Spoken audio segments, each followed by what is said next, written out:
the #1 mispronounced word for 2022. This is the focus group.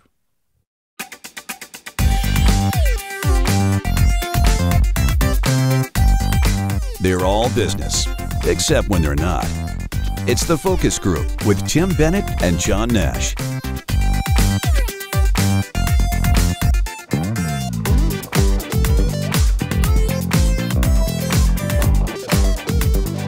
Hello, everybody, and welcome to the Focus Group. And if you're celebrating the holidays, Happy Hanukkah, Merry Christmas, and welcome to the Focus Group. Tim Bennett here, as always, with my good friend and co-host, Mr. John T. Nash. Join us here each week for the Focus Group. It's broadcast after our podcast, which is TFG Unbuttoned. You can find all of our media housed at focusgroupradio.com. And be sure when you like us, be sure when you listen to us, you follow us or like us or subscribe or whatever it is, because people like to see numbers. And, you know, John, we don't blow our horn, but, you know, in our 14th year, we'll be going into our 15th year. I think we can agree on that. Officially, the 15th year. Yeah. And we were rated a top 50 podcast through Apple Podcasts and a marketing podcast, and #1, the top 1% globally.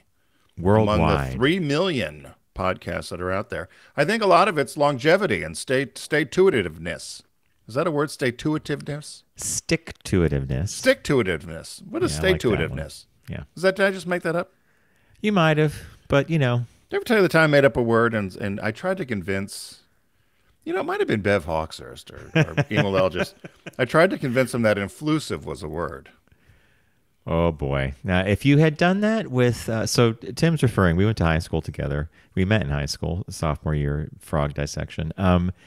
If you had tried this with Bev Hawkshurst, my guess is she might have actually gone and looked it up. And if you tried it with Emil Elgis, he would have slapped back. Am I right? He say, tell me about it. Give me the definition. Where did it come from? Was it Greek? Was it, you know, was it Greek? So in other words, was he it Latin? baited you. So I said, well, it's someone who's influential. He goes, well, use it in a sentence. I said, well, everybody believed what he said. He was very influsive. And he just smiled. He said, it's not a word. I said, well, it should be. I said, I think it is. You know, one of the things I loved about him was his little cat and mouse game. So that kind of thing that lands on his desk is like a little dead mouse that a cat brings in from the field and it bats it around a little bit. I'm sure he laughed when he saw it. Well, picking up on words, do you ever play Wordle? Oh, yeah. Okay. Bob plays it as well. And the other day... Are you doing it? You're not doing it because you didn't invent it yet. I love playing it. But if you didn't find it right away, it's like Facebook. You know, I play it. I enjoy it. And some days I play. I'm not diligent. I'm not every day. Well, Bob's quite diligent. So he has a winning streak of like 57 or 58 games in a row he's won. Wow, good for him. Every day. So one day he holds up the phone and he shows me how he arrived at the winning word. And the third word he had was a word I have never seen before, and I've never used in a sentence. So I said to him, what is this? It's a word. You know what he did? What? He would sit there and he'd plug in letters for something that sounded like a word, and if it accepted it, whether he knew it was a word or not, he just continued playing along. So I said, use that word in a sentence. He couldn't use it. Do you remember what the word was? It was like...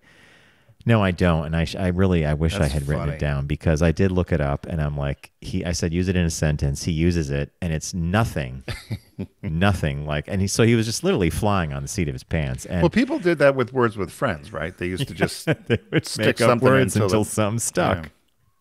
Yeah. Well, it's funny because we got a Caught My Eye later, which was our tease about words that are the most mispronounced words of 2022. And I was surprised by some of them. I'll see what you think. And there was one, though, that the most mispronounced word is one that I could not have pronounced.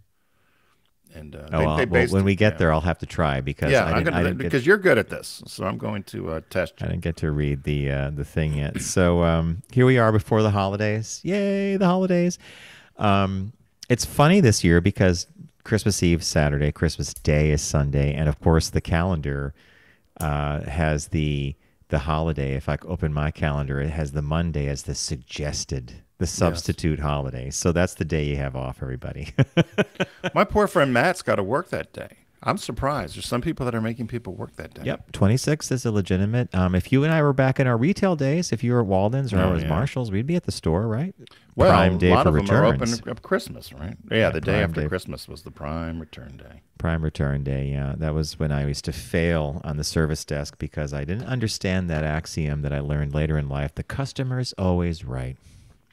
See, Someone brings that a was parish. not that. Yeah, that was not the motto. You at and I had to Walden learn Books. that. You and that I was not the learned. motto at Walden Books. The customer's always stupid, is what Linda used to tell me. My favorite story is still to this day. Someone comes in. I don't know who that manager was you had, and they said, "Do you have any luggage tags?" Luggage tags. Oh yes, And right in the she's- back. Right in the back.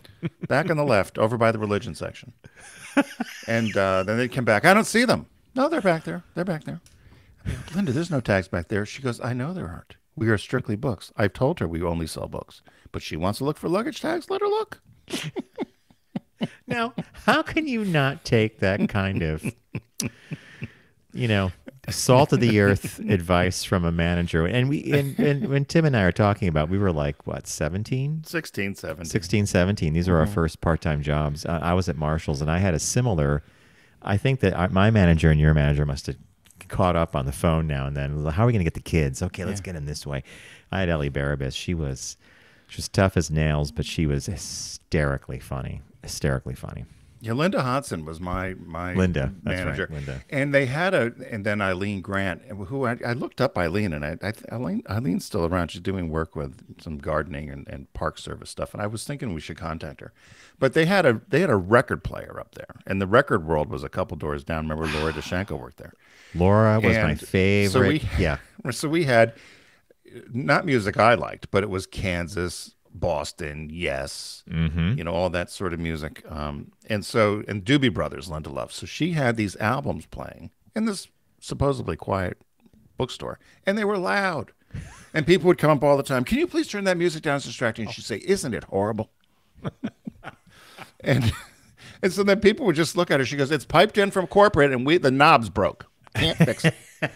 But it was like, the jig is, sticks. The jig is up and finally found it. Renegade. And she's putting the books on the shelves. Did I ever tell you that my Laura Deshenko was Record World, right? My Laura Record World. Deshenko.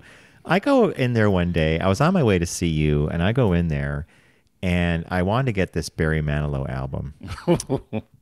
And I put it on the counter, and she knew me, and she goes, John, you can buy this, but I'm going to suggest 2 other albums that you need to listen to. And I'm like, is it Kenny Loggins? Is it Steely Dan? No, that Steely Dan would be like leagues better than this. So she puts on the counter the gatefold Out of the Blue.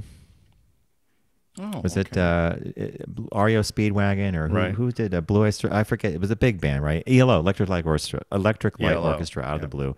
Now, she said, I know this cover is going to appeal to you because it's a spaceship. She goes, but they do good music. She's profiling.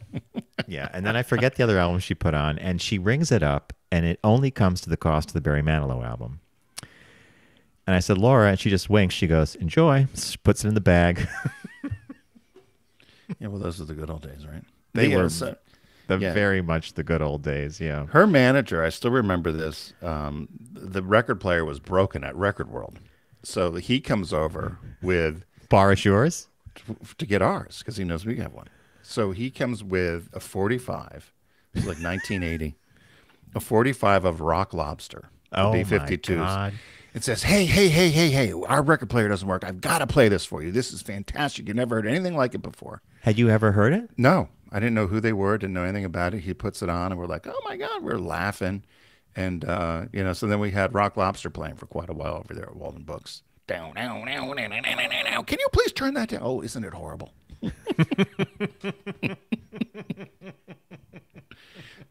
And people wonder where we got our sense of humor from, right? Yeah, well, I do, though. I did. It was a great job. I mean, it was a fun job.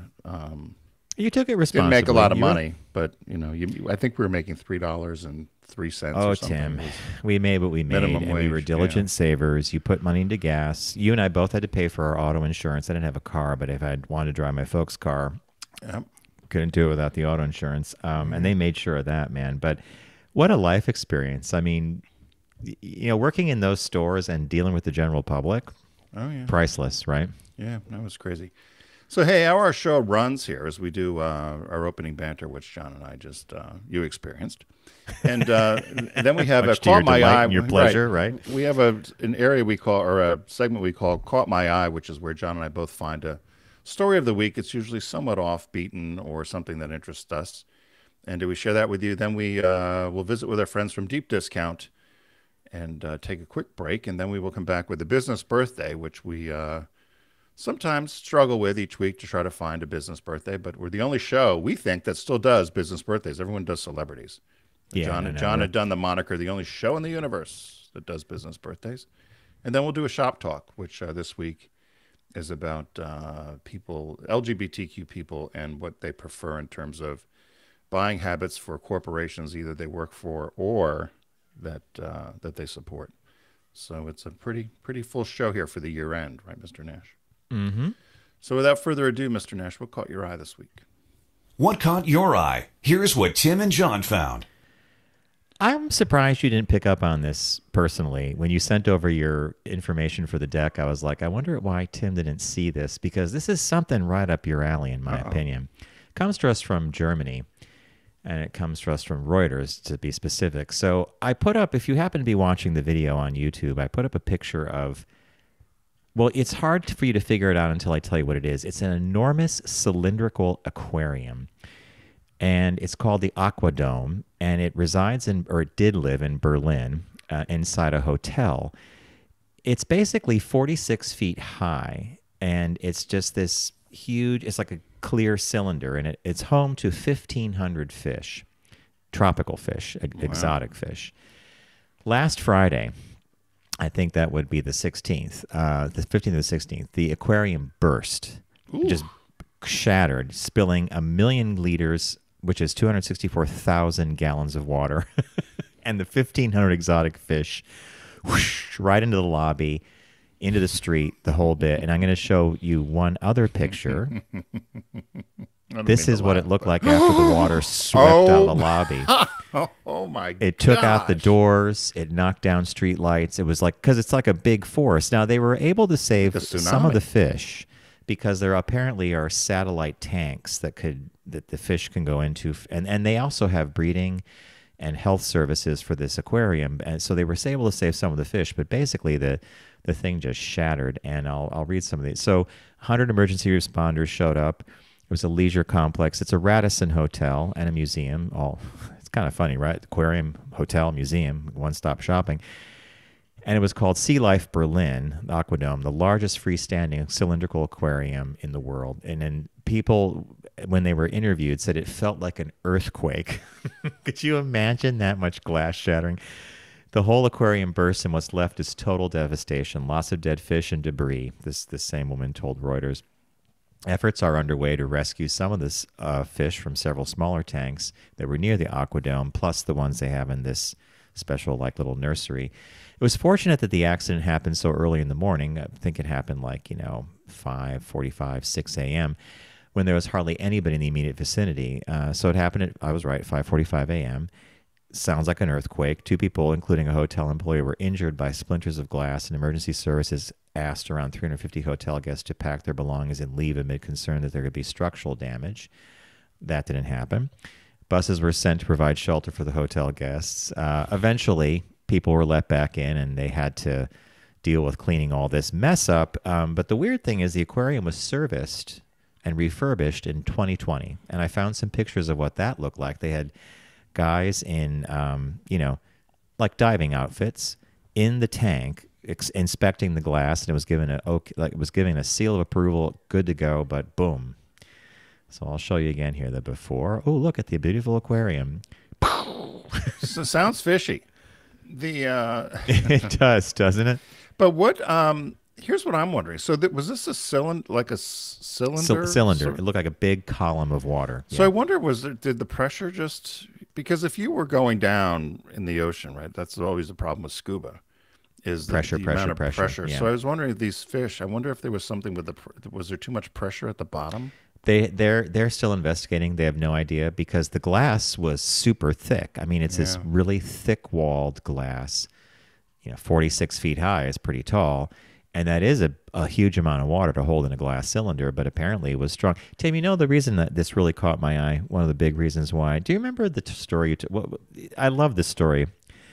Was it Mrs. C? Was it Marianne's mom who told us you didn't want to be the low-cost provider at the Mystic Sea Life Aquarium when you're standing in front of the shark tank? Yeah, or the gorillas, or the gorilla cages, or any of that stuff. Because you don't want to discover that Mystic Marine Life Aquarium hired the low-cost bidder to put in a fish tank that could crack and kill people. So. Or that thing you and I at the old Sears Tower, which whatever they call it now, the Hancock Tower, whatever it's called now. The Willis Tower. Willis Tower, where you walk out and you're box. like, well, the low bidder got this gig, right? You and I are looking at 100 stories up. Yeah, I thought you were. So there was this. I did not see that story, but that would have certainly caught my eye. I saw one I saw another fish story. I think it was on the TikTok. This poor guy, they said he must have lost his job. There was a huge tanker that came in filled with fish, and they were supposed to transport the fish into the fish factory or to this breeding facility. And he had this huge round tube, it was an enormous tube, like 3 feet around or more. And he was trying to put it on this ladder that this fish would shoot out and then go. And as soon as they opened the tanker, the ladder fell and the fish shot all over the dock. Thousands and hundreds of thousands of fish all over the place, and the guy's just standing there looking. And so I thought that was the story we're talking about. But kind of a horrible thing, though, for everybody involved with that. Well, I can't imagine being the guest that the early riser that went out and he had a chocolate croissant and was standing at the bottom of the tank looking at I love these beautiful fish. Right? It's like a tsunami. I can't believe, if you watch the video, go look at the picture John put there, because it blew out everything in the bottom. All that water. It must have been a huge, tremendous force. I don't mean to laugh, but I guess it probably was. Could you imagine being on the street when this wall of water came sweeping out and then took out the doors and anything standing got knocked? Water is very powerful. We all know that from watching the hurricane stuff. But yeah, you'd think it was the pool on the second floor that collapsed. Yeah. So that's a good one. So mine, as we mentioned earlier, is last week we talked about the word of the year, which was gaslighting. But this week, they released a story about the number one mispronounced words for 2022. And this is from Merriam-Webster. And how they decide what the most mispronounced words were is they go to an area of the site on Merriam-Webster where you can. I go to a site that says how'd you say it. Yes. But there's all these different sites you can go on to on how to pronounce a certain word. And so this one particular word was the most looked up word for people to figure out how to say. People would look at it and not know how to say it. So before I get to that word, I'll do a couple of others that were there and see if I think most of them you'll probably know how to do correctly. But they actually had given the pronunciation, and then you could actually click on it, and then it will tell you how to say it.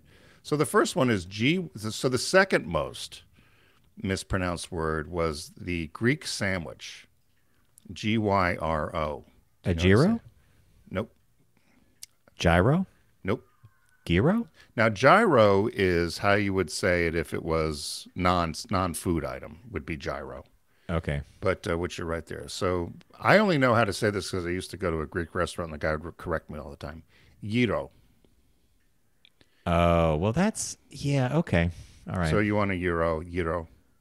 And they said if you could roll the R, that'd be good too. But it's the phonetic spelling was YEE-RO, gyro. This another word, HEGEMONY. Hegemony. Hegemony, right. I said that too, hegemony. I didn't have a problem saying that one, but that was number 3. And that's correct, though, right? Yep. EPOCH. Epoch. EPOCH. An epoch. So there's 2 ways of saying it. The British pronunciation is epoch, and the American pronunciation is epic. Oh, and so I'm kind of in between, aren't I, when I say it the way I say it? But okay. I don't know. But that one to me was tough because I would have said epoch, epic, epic. So that one was tough. This other one you and I've used a lot, NICHE. Niche. Now, so that's one of the acceptable ways. Or niche. The oldest way is niche. Okay. Which we used to say niche, and people would correct us and say niche, but they say both are acceptable, niche or niche. I do, Tim. I remember you not getting corrected for saying niche. They're like, no, it's and they niche. said actually no, it's people niche. said niche way before niche. Niche kind of became the woke pronunciation. ACAI, you know those bowls everybody gets. Oh, I think it's. I want to say it's acai, but it's the berries, right? Asahi, yeah, Asahi. And I always struggle with this one, but it's the Asahi Bowl, ACAI, Asahi. Asahi, okay. Asahi. You'll know this one, NASCENT. Nascent. Nascent, right? I didn't have a problem with that one either. And then charcuterie, which, I didn't think that one was so tough. And Schadenfreude was another one. Well, Tim, you and I live to observe Schadenfreude, don't we? Right. Now, the number one word, mispronounced number one word, the word that nobody knew how to pronounce, and I did not know how to pronounce it either. Maybe you might want to write it down and look at it. LAGNIAPPE.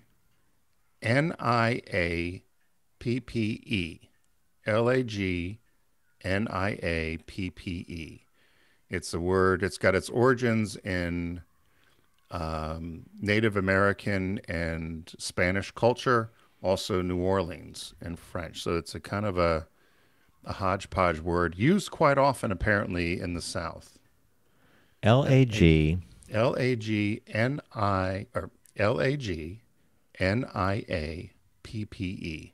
So it looks like, to me, Lagniappe. I bet the G is silent. Is it possibly like Lanyap or Lanyap? Lanyap. Okay. And it means to give it when a merchant gives you a free gift, so it's like swag. So they said it's very popular in New Orleans, and that's why they thought it was French, but they said the actual origin is Spanish and Native American. So it's Lanyap. Lanyap. Yeah, you're right. Lanyap. Okay, so the G is silent, but that NIAPPE coming out is. Yep. Yeah. Wow, that's okay. So the hyphen or the phonetic spelling was LAN, big LAN, lon. So the accent, and then yap, lanyap. I don't even think I've ever heard anybody use it before. I think we should start using it. So yeah, they give a bunch of examples on how to use them. So it's a little gift given for free. A little gift that a merchant would say. So you'd say, "Hey, did you have a little? You just purchased a steak and something at the deli. You get a little lanyap you can throw in there," and they throw in a couple of penny candies. The perfect use of the word. Perfect use. Yeah. But usually it's "Hey, you got any freebies?" It's kind of like me going to Record World to buy Barry Manilow, and I get 2 extra albums. Is it a lanyap? Lanyap, yeah. So lanyap. So that's the most mispronounced word of 2022, which I would have not been able to. I looked at it, and I just looked and looked, and then I went to the How'd You See It, and they voiced it for me. So there you go.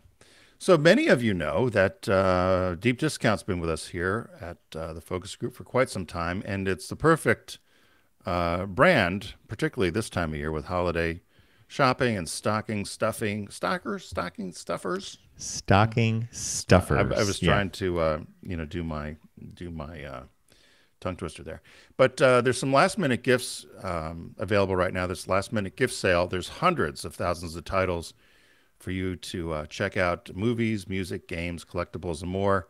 You can own your passion over there at Deep Discount. You get there by going to focusgroupradio.com and clicking on the Deep Discount logo. So what did you find this week, Mr. Nash? Well, I found a winner. I mean, I do your thing, Tim, where I decided I was going to look through the documentary section. And you could do this. You could sort by whatever. And I went many pages deep. I just clicked like page 12 or something. And right at the top comes this triple play. Uh-oh. It's called For the Love of Spock, Back in Time, and Ghost Heads. And it's 3 documentaries about the character Spock and Leonard Nimoy, the making of the movie Back to the Future, or actually all of them, and Ghost Heads about the making of the Ghostbusters movie. Something I want listeners to pay attention to. If you happen to be watching on YouTube, you'll notice that this Blu-ray costs $19.77. Now, normally this would not cross my mind. But Lauren, our contact at Deep Discount, has often told us that the pricing of discs is figured out by a sophisticated algorithm I think there's a guy at a desk named Scott, and every disc that passes, he looks at it and says, this is that. For example, this one, For the Love of Spock, Back in Time, and Ghost Heads, triple documentary sci-fi. What does he do? But he prices the disc at $19.77. And why is that important? That's the year Star Wars was released. Now, I could be completely crazy, and I know I probably am. And Lauren will probably send us a note saying, no, that was because of this algorithm. But if it were me and I were sitting at a desk, I'd be like, this is 1977 is a good price. That's the year Star Wars came out. Or if it was Up in Smoke, you'd do $4.20, $4.20. Cheech and Chong, right? Up in Smoke. Yeah. All right, so For the Love of Spock celebrates the 50th anniversary of Star Trek through a personal, intimate look at the life and career of Leonard Nimoy and the enduring appeal of his alter ego, Mr. Spock. And it's told by his son, Adam Nimoy, and it includes clips with Jim Parsons, Zoe Saldana, who plays Uhura in the new reboots, William Shatner, and George Takei. And spanning over 2 years of filming, Back in Time is a cinematic monument to the immensity of the Back to the Future trilogy, which a lot of people adore. By capturing countless hours of footage and interviews, the crew watched as the impact of the trilogy became apparent. Steven Spielberg, Robert Zemeckis, Bob Gale, and Christopher Lloyd, Michael J. Fox, they were all involved. And Ghost Heads is a documentary that explores the extreme side of the Ghostbusters fandom. I didn't know about this. Within the documentary, there are storylines mixed in with interviews from Ghostbusters fans all over the world, from the U.S., Canada, Mexico, Australia, Italy, and the U.K. For starters, Ghost Heads is more than a, hey, isn't it Ghostbusters great kind of documentary. It contains myriad humanizing stories that will connect with audiences about camaraderie, overcoming obstacles, and the idea that no one should feel ever alone or isolated. So great little triple play there. Wow. And great price. How could you forget? If you're a Star Wars fan, this thing costs $19.77 at Deep Discount. So perfect. Sorry. Perfect price? No. I picked something that actually was just released. It was just released beginning of December, and December 6th to be exact. It's Pulp Fiction, and it's a limited edition steelbook. So the from director Quentin Tarantino, stars John Travolta, Samuel L. Jackson, Uma Thurman, has Christopher Walken, Bruce Willis, Harvey Keitel as well in the movie. It's you have a couple of options. There's a 4K Ultra high definition for $22.99. I don't know if that has anything to do with it. It comes with Blu-ray as well, so you get the Blu-ray and the 4K. Blu-ray and the 4K, and there's some other options as well. But good pick, Tim. Oscar-winning salute to the old-time crime novels flips back and forth in time to interweave tales of temptation, violence, and redemption. And of course, there's a famous dance scene. I love that scene that they do in there. People have been doing that now. Apparently, that seems to be a popular thing to do at weddings. Oh, really? So the bride and groom will do that for their dance. I don't know if you've seen that. Have you seen those things pop up on the YouTube or something? No, but I can see this being a dance done at weddings. I'm glad you picked this. We had occasion to rewatch this Pulp Fiction in its uncut, beautiful entirety, nothing bleeped out. In a long time. I haven't Please do. Even though the movie, it's amazing how he's able to ratchet up the tension. And like when John Travolta and is it Lawrence Fishburne who's in the movie as well? Samuel L. Jackson. Samuel L. Jackson. They go to that apartment where the kids are because they've somehow been cutting in on the drug dealing or something, and he's waving the gun around. Someone's hiding. It's just like crank, crank, crank, crank. You just get tense, more and more tense because the minute you have a loaded gun in any scene, something's going to happen. But it's really Bruce Willis is fantastic in this. It's a good movie. It's a great movie. Yeah. It's well deserved, and I'm glad they give it a steelbook edition. Steelbook means it's the case it comes in. It's like this permanent kind of metal box. This will be a great gift. Excellent gift. So what was the new release this week, Mr. Nash? New release is the first season on Blu-ray of HBO's House of Dragon. If you are a Game of Thrones fan, this is I guess you would call it the prequel to the Game of Thrones. That's what they call it, because it happens many years before the happenings at King's Landing and the whole bit. So its prequel series happens 2 centuries before the events of the original and during the reign of Viserys Targaryen. So the Targaryens are the ones that can control the dragons, and this is where it all starts. It's received some great reviews. Fans love it. I was a Game of Thrones. Did you ever watch Game of Thrones? You were a big fan of Game of Thrones, weren't you? Until I was on the train. So we would do our show on Saturdays when we were at Sirius. And Tim and I would have lunch afterwards, and then we would both take separate trains. He would head to Philly, and I would head into upstate New York. And it was around 3 o'clock we'd get on our train, and we were often very tired after being on air for like 2 hours straight, plus the production and the whole bit. And I would just watch a movie or something on my laptop, and I used to watch Game of Thrones as a series. And one episode, it went from this really fascinating political scene to another scene where people's heads are getting chopped off and blood's everywhere. I just hit the stop button. I love political drama, and I don't mind. I can watch violence, but my God, this thing was some epic battle, and I was like, really? You know what? I just have to check out of this, and I never checked back in, which I feel bad about because the series went on for 3 more years, and now we have House of Dragon. So House of Dragon is so you never even got to drop out, right? No, it's funny you said that there's a number of series that I've started. I'll start with, and then I just, for whatever reason, don't pick it up again. And I've left the story. I guess I must have just got bored with it. There was a show on Apple TV called Tehran that I really liked, and I'm up to the final episode and a half left to the end of it, which should wind it all up. I just haven't watched it. So, I have to say, it's a fascinating thing about TV in general. And this is another reason why I love Deep Discount, is because some of these shows will be streaming for a while and then they'll go away. Yep. And you don't necessarily find them again, but maybe years later you discover, I think I'm going to watch this show, and you go to see it and it's not streaming, but it's probably available in packaged media. So reviewing again for everybody, we want to thank Deep Discount for being a partner of ours here on the Focus Group. Last minute gifts. And this is going to go on into past Christmas. If you get those gift cards, we're going to spend them. Come to Deep Discount. It's lots of things. I picked a triple play documentary for 1977, the year Star Wars came out, called For the Love of Spock, Back in Time, and Ghost Heads. I think that's going to be fun to watch. Tim picked the fantastic movie Pulp Fiction, just released as a limited edition steelbook. I bet there are a lot of great extras on there. Interviews with the director. I love that. Sometimes you can turn on audio commentary, see what they were thinking when they made the scene. And the new release this week is House of Dragons on Blu-ray, the complete first season, picking up centuries before the HBO drama Game of Thrones. So there you go. Thanks, Deep Discount. So again, you go to focusgroupradio.com, click on the Deep Discount logo, start your shopping.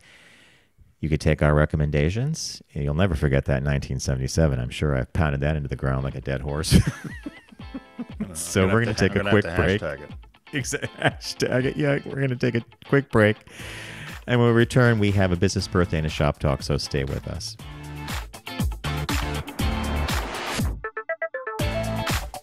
You're listening to The Focus Group with Tim and John. Learn more at focusgroupradio.com.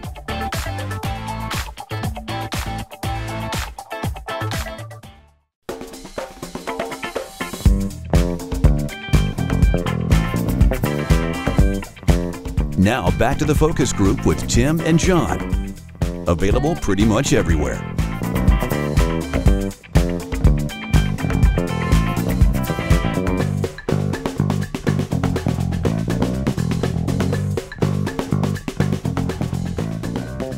Well, hello everybody. Welcome back to The Focus Group. Tim Bennett here with Mr. John T. Nash, second part of our show. And without further ado, we've got our business birthday. Everyone does celebrity birthday greetings, but the Focus Group is the only show in the universe that celebrates business birthdays. This is an oddball one. In fact, the guy's an oddity. That's how he's described, as an oddity. Jim Rose, born December 21st, 1956. He was born in Phoenix, Arizona. He's 66 years old today, so happy birthday to Jim Rose. He and his wife, Bibi, were founders of something called the Jim Rose Circus. And it was essentially the modern day sideshow of oddities. And I've not heard of him. Had you heard of him? Never. I don't know what well you're going miles to get your water from, but this is a fascinating one. Yeah. So the name came up, and there was a few of the, someone at Goldman Sachs, somebody at Morgan Stanley. It's the usual kind of boring business birthdays, I would say. But stock and trade. Stock and trade, right. Yeah. So it said Jim Rose. I thought, who the hell is Jim Rose? So I clicked on it, and they said, oh, he's founder of the Contemporary Circus, and the Circus Sideshow, to be exact. He founded this, the Jim Rose Circus in Seattle in 1991. And they said that he really came into prominence with American audiences in 1992 at Lollapalooza. And he had toured in parts of the U.S. Northwest and Canada and made some TV appearances. But once he showed up at Lollapalooza, which is that huge music festival in Chicago, I believe, Rolling Stone magazine wrote an article and said, this is an absolute must-see, that you have to see what's going on here. And so it became a big attraction, big word of mouth. So they said in 1993, he headlined 7 world tours and released a self-titled video, and which became a cult classic called Rick Rubin's American Recordings. And he toured with, so they were the opening act or a sideshow at some of these concerts for some big names, particularly in the 90s. 9 Inch Nails, wow. Marilyn Manson, Korn, Alice Cooper, Stone Temple Pilots, Guns N' Roses, Pop Will Eat Itself, and Godsmack, which I don't know what those two are. So, Tim, it's kind of like a specific genre, goth.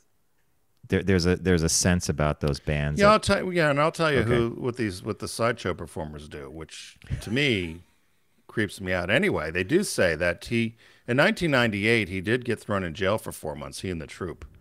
They had a Mexican transvestite wrestler with chainsaws.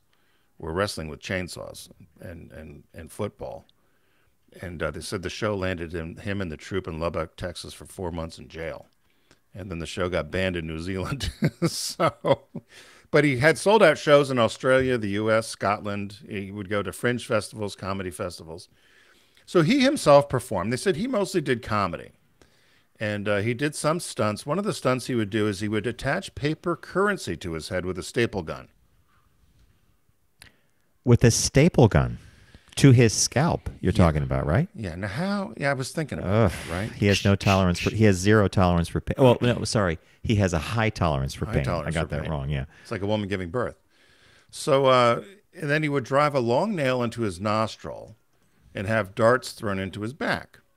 During the show's final act, he would escape from a straitjacket. His most outrageous trick would follow. He would invite audience members to stand on his head after he'd been placed in a shallow crate of broken glass. Oh, my God. Some of the other acts that were with him was the amazing Mr. Lifto, a guy named Joe Herman. He would hang heavy weights. I've seen this guy. Heavy weights like cinder blocks, steam irons, bear kegs, etc., from his body piercings. Mostly from his nipples and genitalia. Oh. He was famous at Lollapalooza for doing the genital lift. And this is getting the crowd ready for the band? Crowd's excited.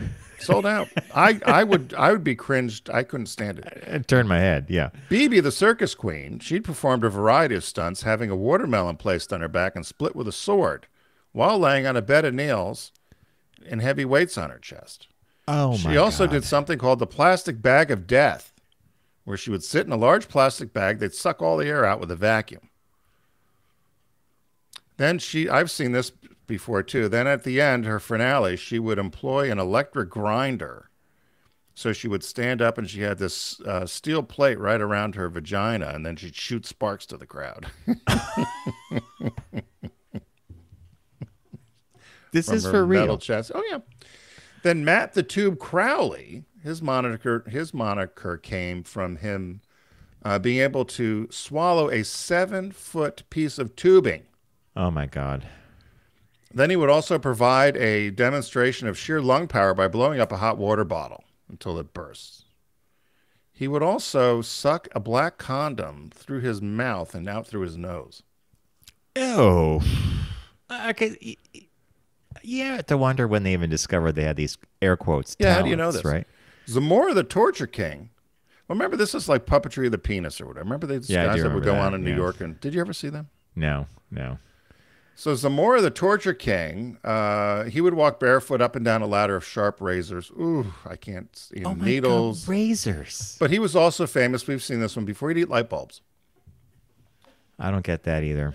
Then there was the Enigma, a guy named Paul Lawrence. He'd eat anything. They said he ate slugs, worms, grasshoppers, whatever people throw on stage.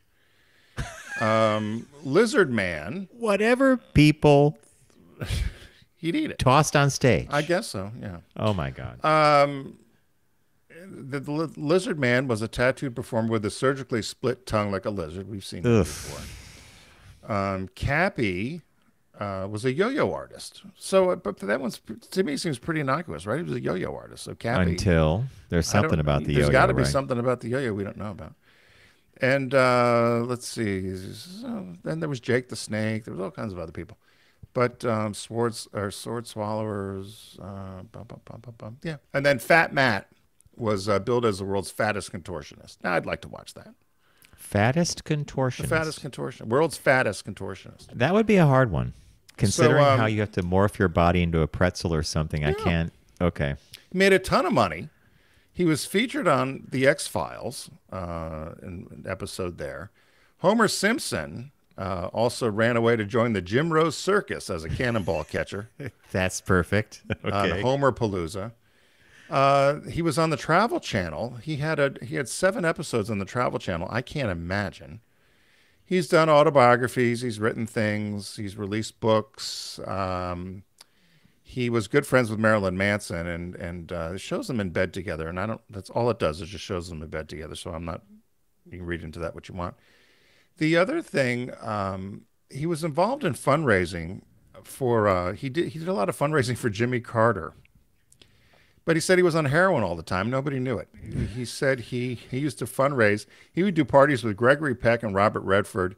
He said he'd be high as a kite on heroin. He goes, they didn't even know. He goes, actually, I forgot to tell them. Do you think they never? I guess they didn't know, right? I had heroin the whole time. The other thing, this is the one that shocks me the most. So the circus, the circus is still going, but he's moved on a little bit. So he's often hired by corporations, including Microsoft, and regularly speaks as a consultant to PR firms to talk about how to garner attention and how to get news. Oh, okay. So that's right there. Just bullet point 1. I'm going to teach you how to garner attention. You need a sword swallower in the boardroom. Right, or eat a light bulb. So they said he's been on the cover of the Wall Street Journal, also in Fast Company, featured in marketing books The Deviant's Advantage. He was hired as a spokesperson and performed for Dos Equis, the beer. He did something called Jim Rose's Most Interesting Show. He also was a spokesperson for Gordon's Gin. How come we don't get any of these gigs? Well, it's a one-off, right? You and I like repeat gigs.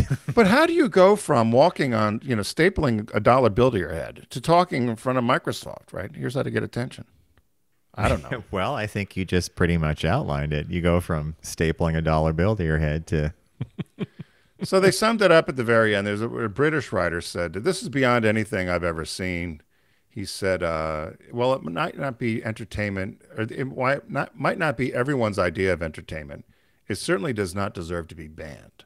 And this was from a British guy named Jerry Cottle, who wrote the last story. He said, I've seen over 40 circuses over my lifetime, and this one is not to be missed.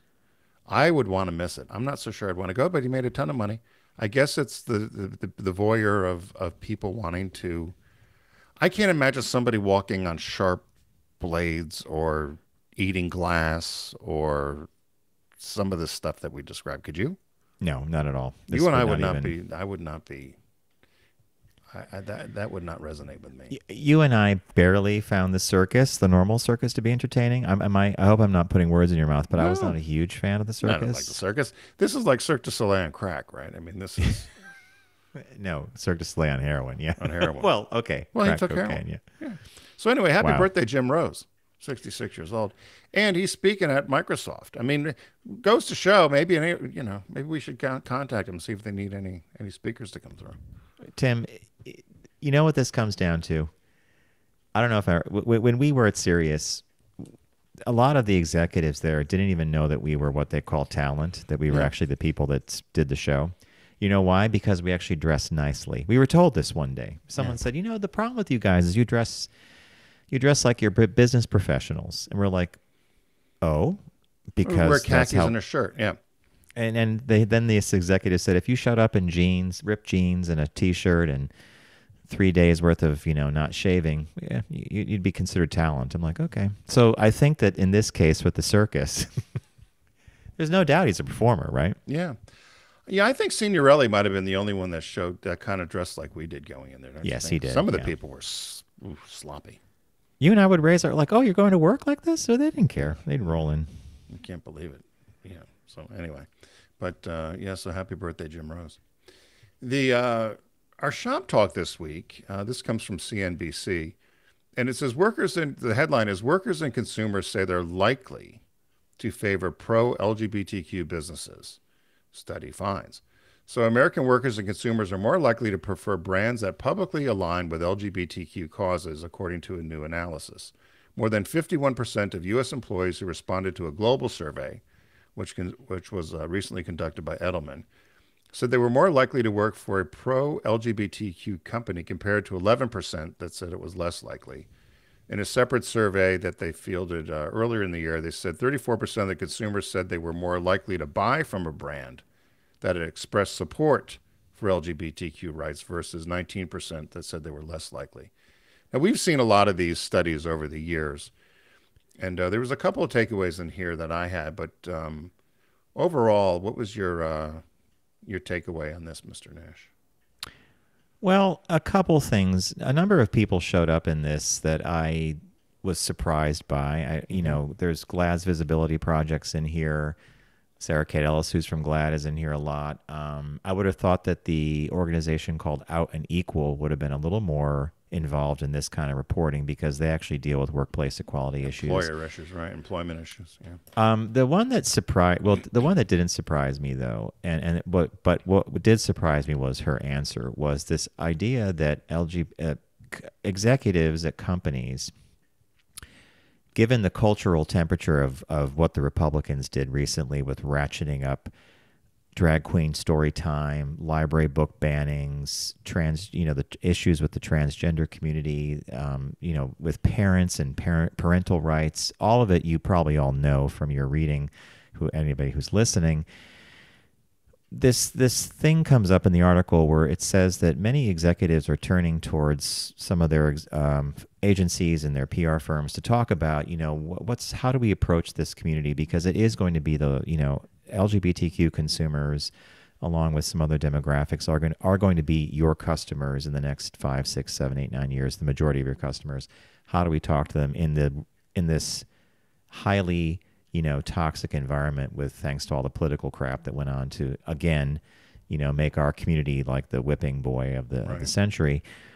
And I thought the answer was interesting, where they actually said in the article, or at least the woman from GLAAD said, no, you have to embrace it and take a political stand. And that was the one that kind of made my head cock, because that's exactly what Disney did down in Florida when Ron DeSantis and his legislature passed the, they call it the Don't Say Gay bill, but it's Parental Information Act or something like that. He did it in response to Disney saying you shouldn't do this. So here she's saying go right at it and embrace something politically. And you and I both know corporations are not, they're averse to this, right? Like they would rather somehow placate both sides and play the middle. Am I wrong about that? No, you're exactly right. And particularly when you have, in the case of some of these very large corporations that are public, there's the shareholders involved, right? Yeah. That's what happened with Ford Motor Company when they took a wrong turn, quote unquote, doing LGBTQ marketing, and had a huge backlash from their shareholders and from their dealers as well. I picked up the same thing because it says in this poll that, you and I know this from some other work we're doing with our business, consulting business in Triberry, that Gen Z will represent 20% of the LGBTQ, or Gen Z will represent 20% of the population of the Gen Z folks, right? Yeah, and in fact, it's some have that number is even higher, but it happens as soon as 2028 or 2030. Right. So Gen Z wants and expects companies to have some sort of either internal policies that are friendly to LGBTQ employees, and their brands are also actively showing either depiction or awareness of LGBTQ consumers. That's how I would look at this. I agree with you that the president of GLAAD saying that you have to take a stand politically on some of these things, I think is a delicate balance. You and I have said this many, many times. The other fear in here is, oh, well, people are scared that, what is it, 61% think that there will be a larger backlash if they reach out to the LGBTQ consumer incorrectly. And to me, that's just the fear of woke, because... But it's legitimate. But I was just going to say that you and I could cross-reference this research with something you and I looked at a month and a half ago. They came out with a report. It might have been 2 months, where they actually asked LGBTQ consumers what they thought of all the advertising that happens around June and then, of course, the rest of the year. And many of them had somewhat negative opinions about how much of it shows up in June and how it vanishes. Right. You know, the whole rainbow washing. So I guess this is one of those things when Tim and I work with our corporate clients when we're consulting, it's never the one data point that you can rely on. I would marry this survey with the one I just mentioned about how the community feels about proper incorporation of our community in advertising, colors, etc., and maybe marry it with a third data point to kind of give you a more rounded picture of the world you're dropping your messaging into. I think that makes sense. To me, though, it's a little schizophrenic, because it's like we want you to go beyond June. We want you to reach out to the LGBTQ consumer. You have to advertise to us. We want to be recognized, but don't mess up, because if you mess up, it's going to be worse. Yeah. And so, to me, there's two conflicting things there. The other thing that I again with the woman from GLAAD, Ellis, had said that if a brand puts the LGBTQ community on hold, it will affect their bottom line. Yeah. It's just the numbers. It's too important for consumers and employees.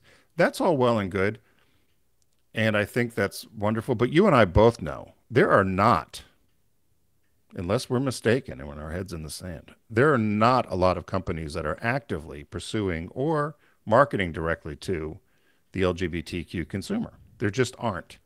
And it's all well and good. A sustained month-over-month it's all well and good to talk yeah. about it, but it goes beyond. You and I have said this, and you and I have got disinvited to a number of places for saying this. It goes beyond legislation. It goes beyond taking the political stand, which, as we both noted, is dodgy at best. It goes beyond having your employee resource groups or doing your internal employee HR policies, which are all very nice. But where are you in terms of talking to the LGBT consumer? You say this a million times, John. Where's your consumer-facing message? Yeah. That's what's important. That's what's going to be important for visibility. And that's what resonates with the consumer. Right. Not whether you're marching in the Pride Parade or you're doing some of the other things that internally companies do to make everybody feel included. Whenever you and I brought that up, boy, they scatter like the lights on with a cockroach. Where's your consumer-facing message? You know, click, light goes on, they all run. Right? Well, it's one of the reasons why Subaru, Absolute, American Airlines, Saab, there's a list of companies that were actively every month in the LGBTQ press, the newspapers, gold standard, and magazines. And it hasn't happened since the 90s and early 2000s, has it? No. I know there's a couple of auto brands now dicking around with things on some of the digital sites, but to me, it just all falls flat. Yeah, and when we do this for our clients, our mission is always we always say to people, you know, a consumer is getting messages from multiple sources. You know, all right, so I'm a gay male and I watch TV the whole bit, so I'm getting all the general market messaging. But when I see something that relates and winks at me and says, "We know that you're also one of our consumers, and this ad's for you," boy, does that solidify the brand loyalty, right? Yeah. So we ripped that apart. No, it was a fascinating study. I just think that the reporter erred on the side of letting one voice say you should be doing this when you and I know that there are some really complex things that go on in the boardroom, and sometimes it's not as cut and dry as you may think in terms of this is a lot of the executives know the right thing to do, but then like all of us, they struggle with the climate that they're in and how does this decision land? How will it be interpreted? How are people, and it becomes a Venn diagram like you wouldn't believe. So, so anyway, folks, we want to thank you for joining us here on the Focus Group today. A big thanks to Deep Discount, our partner here. Get to them by going to us, focusgroupradio.com, clicking on the Deep Discount logo and start your shopping experience. Last minute gifts. And if this continues beyond Christmas Day, then you have gift cards to use. You could use those at Deep Discount as well. We recommended a couple titles for you. Mine was a triple play. It was a documentary that has 3 documentaries: For the Love of Spock, Back in Time, which is about Back to the Future, and Ghost Heads, Ghostbusters. Tim picked a great movie that was just re-released in 4K and Ultra HD in steel case form, which is the nice box it comes in. That would be Pulp Fiction. And the new release this week on Blu-ray for many of you Game of Thrones fans is House of Dragon, the complete first season from HBO, available at Deep Discount. So, as we like to say on the show, and believe me, we say don't text and drive, arrive alive. Everybody have a great week.